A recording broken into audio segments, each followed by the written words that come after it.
안녕하십니까?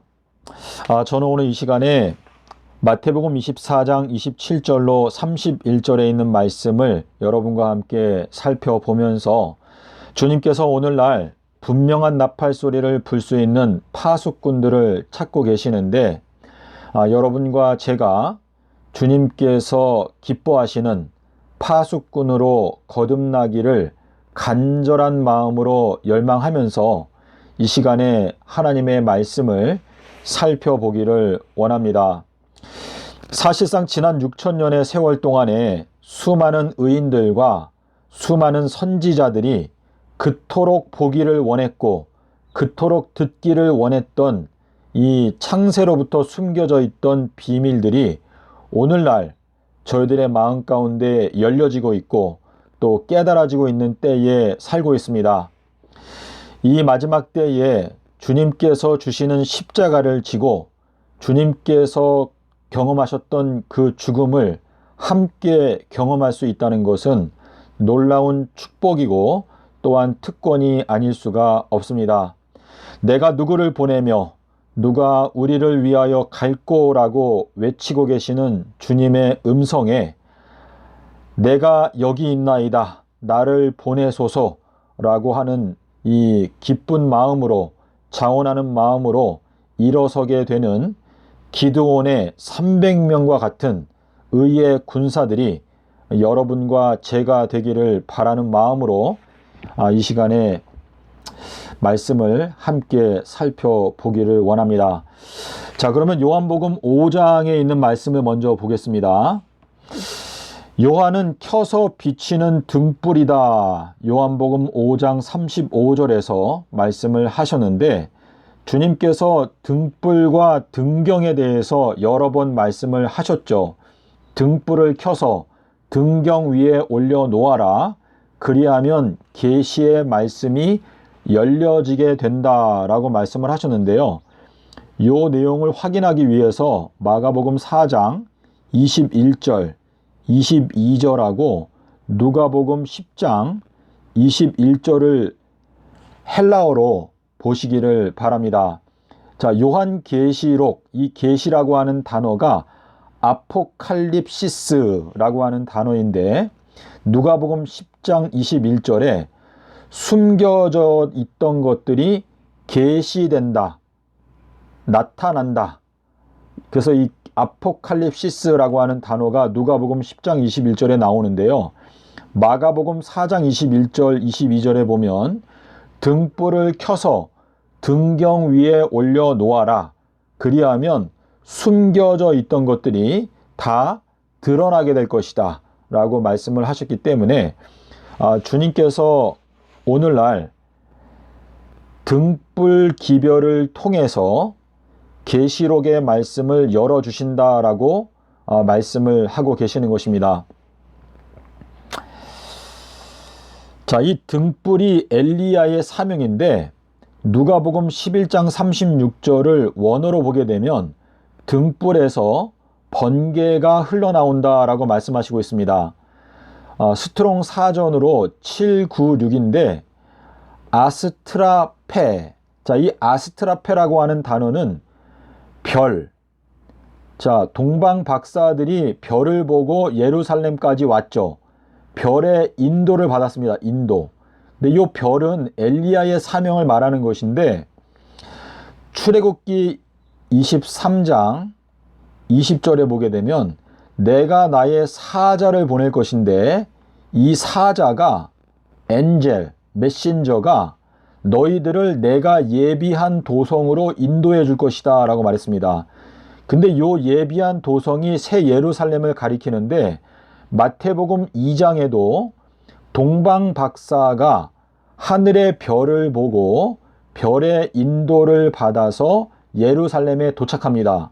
그래서 이 별이라고 하는 단어가 아스트라.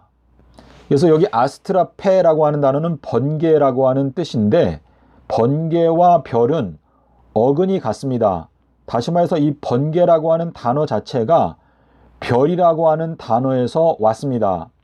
그런데 등불에서 번개가 흘러나온다라고 말씀하셨는데, 계시록 4장에서 보좌에서 번개가 흘러나온다라고 말하고 있습니다. 자, 그런데 이 철장 남자 아이가 보좌로 이끌려간다라고 하는 것은 철장 남자 아이가 보좌의 진리를 발견하고 그 보좌에 앉게 되는데, 거기에서 철장 남자가 증거하는 진리가 바로 번개와 같이 밝은 진리의 광선이다라고 말씀을 하시는 것인데, 계시록 4장 3절에 보좌 주변에 무지개가 있는데 이 무지개가 녹보석과 같더라라고 말하고 있죠. 자, 근데 이 녹보석은 바라크 끝에다가 바라크트라고 이렇게 쓰는데요. 요게 이제 번개라고 하는 뜻입니다. 번개. 그래서 녹보석이라고 하는 요 단어 뜻 자체가 번개를 가리키는데, 이 번개가 바로 엘리야의 메시지라는 것을 말씀하시고 있습니다. 근데 요 무지개는 활이죠. 캐세트. 자, 캐세트는 무지개 활인데, 활이 화살을 쏘죠. 화살. 근데 화살은 잠언 7장 23절에 보시면 화살이 음녀의 간을 뚫는다. 자, 음녀. 자, 창기와 합하는 자는 한 몸이다. 여기에 소년의 간을 뚫어버린다.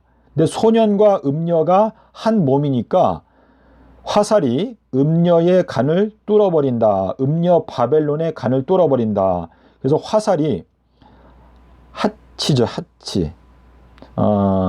이렇게 쓰는데, 수요일 십자가 진리가 음녀의 간을 뚫어버린다. 그래서 예수님의 재림의 영광은 수요일 십자가 진리의 영광으로 오신다라고 하는 뜻인데요. 자, 마태복음 24장에 있는 말씀, 번개가 동편에서 비추는 것처럼, 자, 번개는 아스트라페, 번개는 보좌에서 흘러나오는데, 그 보좌에 철장 남자 아이가 가서 거기에서 전파하는 메시지가 이 번개와 같은 메시지인데, 이 등불에서 흘러나온다 라고 말씀하시고 있죠. 자, 이 등불은 엘리야를 가리키는데, 요한은 켜서 비치는 등불이다. 예언은 어두운 데를 비치는 등불이다. 그래서 요한과 예언은 사실 같은 내용입니다. 요한이 엘리야이고 엘리야가 예언을 해석한다. 그래서 요한은 등불인데 등불이 켜서 비친다. 그리고 예언이 등불인데 등불도 어두움 가운데서 비춘다라고 말씀을 하시고 있습니다. 자, 번개가 동편에서 비추는 것처럼 인자의 징조가 하늘에서 비춘다. 자, 인자의 징조는 인자가 삼낮 삼밤 땅속에서라고 하는 그 진리가 비추는데, 번개, 보좌에서 흘러나오는 빛이 바로 인자의 징조라고 말씀을 하고 계시는 것이죠. 그러면서 인자가 구름 위에, 자, 구름 위에 있기 때문에 이 인자가 누구인지 잘 안 보이는데, 인자가 구름 위에서 능력과 큰 영광으로, 이 능력은 10번째 재앙, 장자 재앙의 능력을 말하는 것인데, 첫 번째부터 9번째까지의 재앙, 이거는 창조력이죠. 창조력. 근데 바로의 마음이 너무나 강팍해서 이 주님의 창조적인 능력으로는 바로의 마음을 꺾을 수가 없었고, 10번째 재앙은 이거는 구속의 힘입니다. 구속력. 이거는 희생적 사랑. 그래서 희생적 사랑만이 바로의 마음을 꺾을 수 있다라고 하는 뜻인데, 이 바로가 바로 우리 자신의 마음입니다.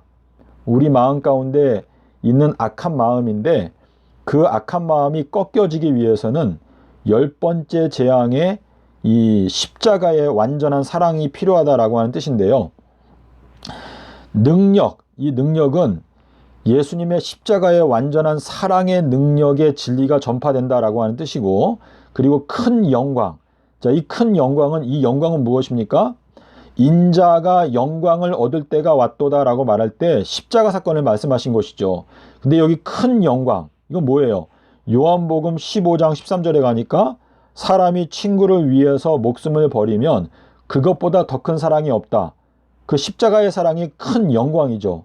그래서 큰 영광, 요게 무지개를 나타내는 건데 에스겔 1장 28절에 보좌 주변에 무지개가 둘리어 있는데 이 무지개가 바로 여호와의 영광이다 라고 말하고 있습니다. 그래서 이 무지개는 활이죠. 이 활에서 나오는 영광은 활로 쏘는 화살, 여호와의 화살이 피에 취한다 라고 말했기 때문에 화살은 수요일 십자가 진리를 가리키는 게 명백합니다.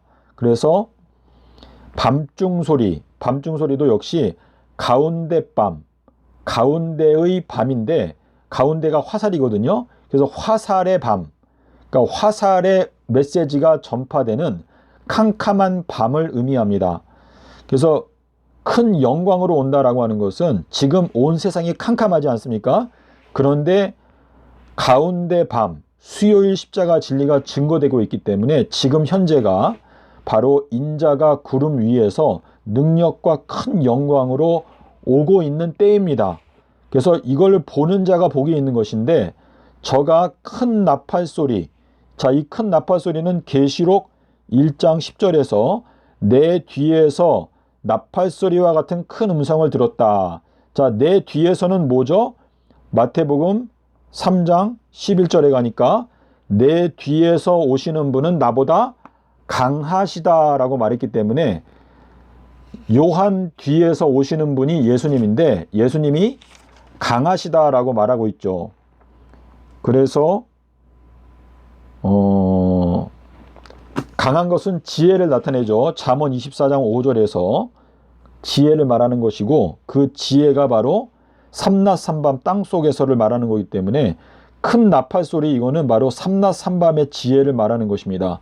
그래서 이 삼낮 삼밤의 지혜와 함께 그 천사, 메신저, 일꾼들, 7교회의 사자들을 이제 보내는 것인데 그들이 땅 끝에서 선택한 자들을 모은다. 자, 땅 끝에서 누가 왔었죠? 남방 여왕이 왔었죠. 남방 여왕은 솔로몬의 지혜를 배우기 위해서 땅 끝에서 왔었습니다. 그만큼 지혜를 갈망하는 자들을 주님께서 선택하셔서 모으신다라고 하는 뜻인데 인자의 징조, 인자가 삼낮 삼밤 땅속에서, 이 말씀이 바로 인자의 징조입니다. 제가 여러분께서 이 말씀을 들으시고 얼마나 마음 가운데 깨닫고 또 분명하게 이 모든 것이 보이시는지 모르겠지만 구름을 타고 온다라고 하는 이 말은요, 구름이 가리워 저를 보이지 않게 하더라. 그게 사도행전 1장에 나오는 말씀인데요. 사도행전 1장의 11절 아니다 9절에 가면 9절에 가면 구름이 저를 가린다 그랬는데요. 구름을 타고 오신다라고 하는 이 말씀은요, 이 구름 위에 인자가 여러분이나 여러분의 눈에 잘 안 보이다가 진리의 말씀을 깨닫으면 알수록 점점 더 이 구름 위에 있는 인자가 더 확실하게 보이게 되는 경험을 한다라는 것을 말씀하시기 위해서 구름을 타고 오신다라고 이렇게 말씀을 하신 건데, 오늘은 제가 이게 정리를 하겠습니다. 지금 이 마지막 때에는요, 주님께서 별을 보내시는데 이 별이 바로 엘리야의 사명을 말하는 것인데, 엘리야의 메시지를 받아들이는 자들은 엘리야의 인도를 받고 1000년의 세월 동안에 엘리야로부터 섬김을 받고 그리고 어린 양의 아내로 준비가 되어서 서기 3030년에 새 예루살렘이 내려올 때 이때의 어린 양의 아내로 준비가 될 수가 있는데, 지금 현재 전파되고 있는 엘리야의 메시지를 받아들이지도 않고 그리고 거절하게 되면 결국은 이 1000년 통치에 들어가지 못할 뿐만 아니라 이 두 번째 사망을 당하게 되는 것이죠. 주님께서 인자가 올 때에 믿음을 보겠느냐라고 말씀하실 때 이 마지막 때에 전파되는 이 인자의 징조, 이 메시지가 증거될 때 믿음이 있는 자가 찾아보기가 어렵다라고 말씀을 하시는 것입니다. 그래서 여러분께서 기도하시는 마음으로 이 말씀을 아주 상세하게 살펴보시게 되면 지금까지 우리가 갖고 있던 관념과 전혀 다른 진리를 깨닫게 될 수가 있습니다. 주님께서 우리에게 이 마지막 때 깨닫게 해주고자 하시는 진리는요, 말씀을 자세하게 살필 때 알 수가 있는데 이 인자라고 하는 단어도 신약 성경에서 빠짐없이 다 살펴볼 필요가 있습니다. 저도 다 살펴봤는데요. 이걸 다 살펴보게 되면 주님께서 갖고 계시는 뜻과 계획을 분명하게 알 수가 있습니다. 부디 여러분의 마음 가운데 하나님께서 눈을 열어주셔서 믿음으로 이 마지막 시대에 주님께 헌신함으로 말미암아 주님께 칭찬을 받고 또 하늘의 별과 같이 영원토록 비치는 여러분과 저가 되기를 바라는 마음으로 오늘 영상을 마칠 텐데요. 여러분께서 혹시 궁금하신 게 있으면 언제든지 저에게 연락을 주시기를 바랍니다. 저는 한국에서의 선교 활동을 이제 접고 미국으로 가서 또 선교 활동을 하려고 생각을 하고 있습니다. 물론 지금 날마다 기도를 하면서 주님의 뜻이 무엇인가를 지금 생각하고 있는데 여러분께서 기도해 주시고 또 이 하나님의 마지막 이 경고의 사업, 또 마지막 십자가의 계명을 세우는 개혁 사업이 하루속히 부흥될 수 있도록 여러분의 자원하는 헌신이 필요합니다. 주님께서 여러분의 마음 가운데 성령을 통하여 이 말씀을 분명하게 깨닫게 도와주시기를 바라고, 또 저도 좀 더 이 구체적으로 말씀을 증거하기 위해서 노력하고 또 분발하도록 하겠습니다. 감사합니다.